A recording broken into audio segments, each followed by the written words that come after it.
One of the coolest things about the S71 Oldsmobile project is that it's got a lot going on, but it's not in your face. It's certainly not very subtle because of the bright, hot hues, warp speed blue paint color, but this car has a lot of details and a lot of interesting things that are not in plain view, right?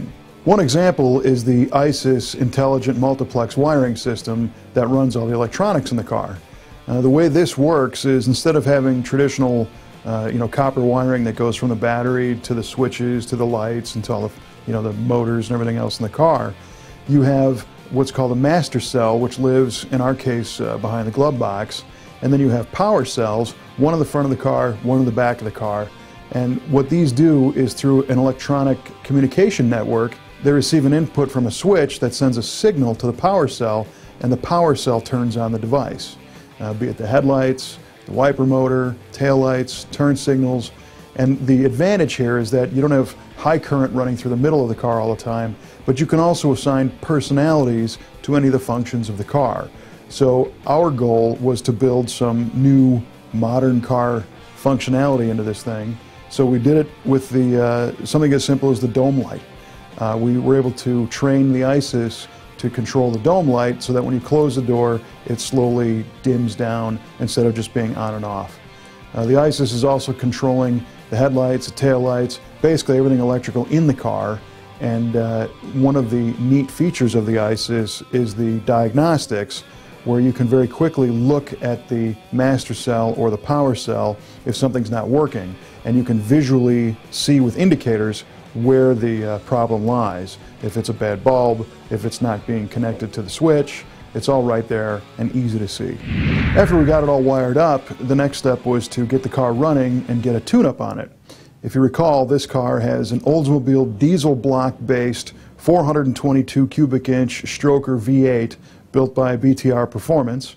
It's also got a 75 millimeter bullseye turbo sitting on the front, and it's being fueled by a FAST XFI electronic fuel injection system, in this case the FAST XFI 2.0. And what all that means is we've again applied new technology to some older pieces in that Oldsmobile V8 engine, but with the XFI 2.0 we just need to tell it some of the basic things about the engine, the cubic inch displacement, the firing order, certain things about how the signal is sent from the tachometer.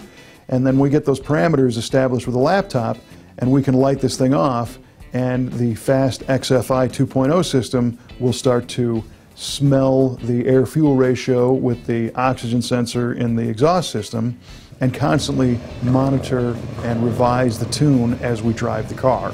Now this one's a little challenging because it is a boosted application, and we're estimating the engine makes probably around 400 horsepower before you get into boost. But this thing could be putting out 6, 7, even close to 800 horsepower under high boost levels. And that is kind of a different situation every time you put your foot down on the gas, because the boost is going to spool up differently and the resistance and load on the car will be different. And that's where the XFI system comes into play, because it will be constantly revising the tune. Now when you put your foot to the floor under wide open throttle, it's only going to give it as much fuel as it can handle. But we've got a boost reference fuel pressure regulator that's going to make sure it doesn't run lean, because that's the big thing you don't want it to do.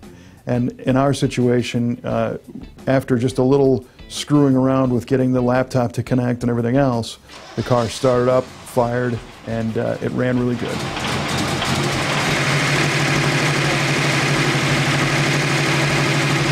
After we got the car to fire, it was time to basically put the rest of it back together to make it a complete car. And this meant all of the parchment reproduction interior pieces we got from YearOne. We had the seats restuffed, had a new headliner put in, the dash pad was restored by Just Dashes. Everything inside was basically brand new. We also did the rest of the trim on the outside of the car, got it buffed out, and got the grills and the lights and all that stuff in place. And for wheels and tires on this car, we wanted something that looked aggressive. We wanted a quality wheel. And interestingly enough, we found that our friends at Weld Racing make a wheel called the S71. So of course we had to run those. We're running a 17x8 in the front and an 18x9 in the rear. So for tires, we wanted an ultra-high performance tire, but not something that was so radical you couldn't drive it every day and not be comfortable, or that would wear out, you know, after one weekend of driving. So we got some Toyo Porxes 4 Plus ultra-high performance tires, and we staggered the height a little bit so that the car has just a little bit of a tire rake front to back. And we really like the tires. The car drives very, very comfortably. They don't make a lot of noise, and it definitely sticks in the turns. Inside the car, there's a couple more details that make it kind of neat. We did a custom gauge panel featuring some Autometer Ultralight 2 series gauges. And these have a silver face, they're lightweight, but they also have the ability to turn on an indicator light, say if the temperature gets too high or the oil pressure gets too low, so that you always know exactly what's going on. Another thing we really liked on the inside of the car is the steering wheel. It's made by Grant, and it's got a 4-spoke design. It looks almost identical to the Oldsmobile steering wheel that would have come on this car new, except now it's got a Hurst logo embossed in a very comfortable black leather wrap. It smells fantastic, it feels great, and it just looks like it belongs.